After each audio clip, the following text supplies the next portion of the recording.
जय हिंद साथियों, आप सभी का स्वागत है हमारे YouTube चैनल पर। उम्मीद करता हूँ आप सब मस्त होंगे, तंदुरुस्त होंगे और अपने अपनी पढ़ाई में व्यस्त होंगे। तो आज से हम शुरू करने जा रहे हैं क्लास 10th की मैथमेटिक्स।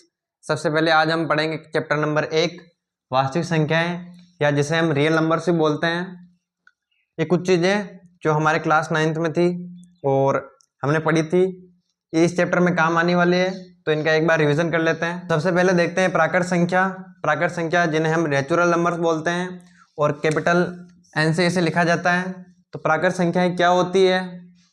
तो वो सभी संख्याएं जो 1 से शुरू होती है, ऐसे 1 2 3 और ऐसे चलती जाती है और अनंत तक चलती है, क्योंकि हमें नहीं पता कि ये संख्याएं कहाँ खत्म होती है।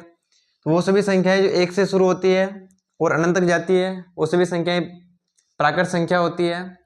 प्राकृत संख्या जो हम नेचुरली काउंटिंग में यूज लेते हैं, जैसे मेरे पास में एक मार्कर है तो मैं बोलूँगा कि मेरे पास में एक मार्कर है। मेरे पास में जैसे कोई चीज़ है, जैसे मेरे 3 चॉकलेट्स है, तो मैं बोलूँगा मेरे पास में 3 चॉकलेट है। तो वो सभी संख्याएं जो हम काउंटिंग में यूज लेते हैं, तो वो सभी संख्याएं क्या होती है? प्राकृत संख्या, या जिन्हें हम गिनने में यूज लेते हैं। गिनने में यूज लेते हैं, जो हमारे रेगुलरली काम आती है, वो सभी संख्याएं कौन सी होती हैं? वो सभी संख्याएं होती है प्राकृत संख्या। उसके बाद में आती है हमारे पास में पूर्ण संख्या, या जिसे हम होल नंबर्स बोलते हैं और कैपिटल W से इसे लिखा जाता है। प्राकृत संख्याओं में हमने देखा कि ये 1 से शुरू होती है, और मैंने बताया आपको कि मेरे पास में जैसे एक मार्कर है तो मैं बोलूँगा एक मार्कर है मेरे पास में। यदि मेरे पास में कोई मार्कर नहीं है, कि मेरे पास में मार्कर है ही नहीं, तो मैं बोलूँगा मेरे पास में 0 मार्कर है। तो यहाँ आकर हमें 0 की कहीं ना कहीं कमी महसूस हुई, तो पूर्ण संख्याओं में हम 0 और ऐड कर देते हैं, और ये संख्याएं भी कहाँ तक चलती है? तो ये अनंत तक जाती है, और हमें नहीं पता अनंत कहाँ पे जाकर खत्म होता है, तो हम बस बोल देते हैं कि ये संख्याएं अनंत तक जाती है। तो पूर्ण संख्याएं 0 से शुरू होती है, 0 1 2 3 ऐसे अनंत तक चलती है।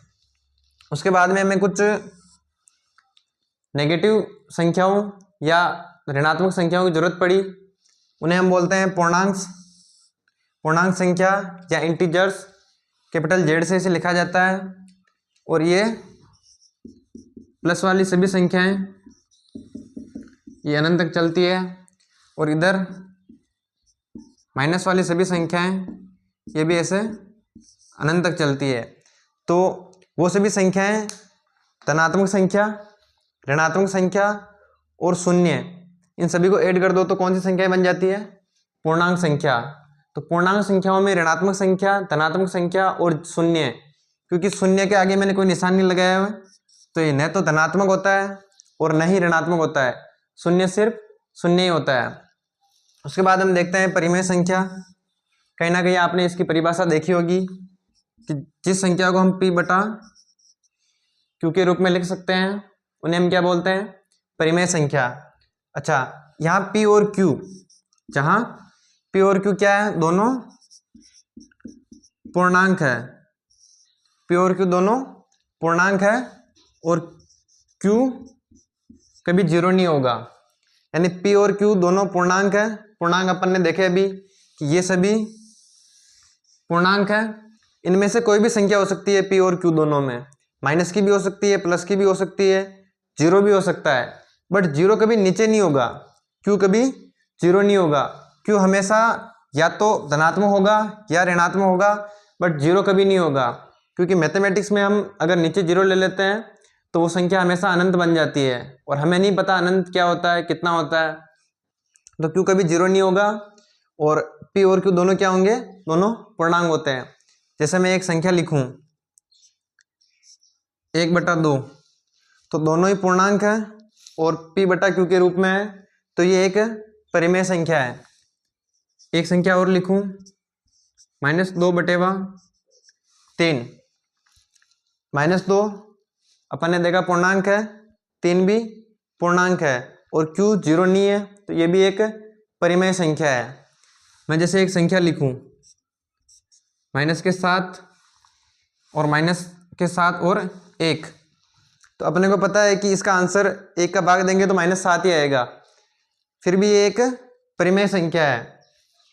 तो सभी पूर्णांक, क्योंकि इनके नीचे मैं एक एक सबके नीचे लगा सकता हूँ, इधर भी सबके नीचे एक एक तो अपन मान ही सकते हैं, तो ये सभी क्या है, अच्छा जीरो के नीचे भी अपन एक मान ही सकते हैं, नीचे जीरो नहीं हो रहा है, जीरो तो ऊपर है, तो ये भी क्या है, सभी पूर्णांक क्या है, सभी पूर्णांक परिमेय संख्याएं हैं। जैसे कुछ पॉइंट्स वाली संख्याएं भी होती है, 2.5, एक संख्या के बाद, एक पॉइंट के बाद संख्या खत्म हो गई, जैसे 0.5, फिर संख्या खत्म हो गई, तो ये क्या है, एक परिमेय संख्या है।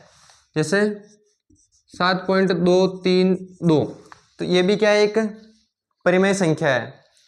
उसके बाद हम देखते हैं अपरिमेय संख्या, जिसे क्यू के ऊपर छोटा सा सी, क्यू कॉम्प्लीमेंट पढ़ा जाता है, इर्रेशनल नंबर्स, इंग्लिश में इसे इर्रेशनल नंबर बोला जाता है। अपरिमेय संख्या जिसे हम पी बटा क्यू के रूप में नहीं लिख सकते हैं। कौन सी संख्याएं होती है वो, जैसे कुछ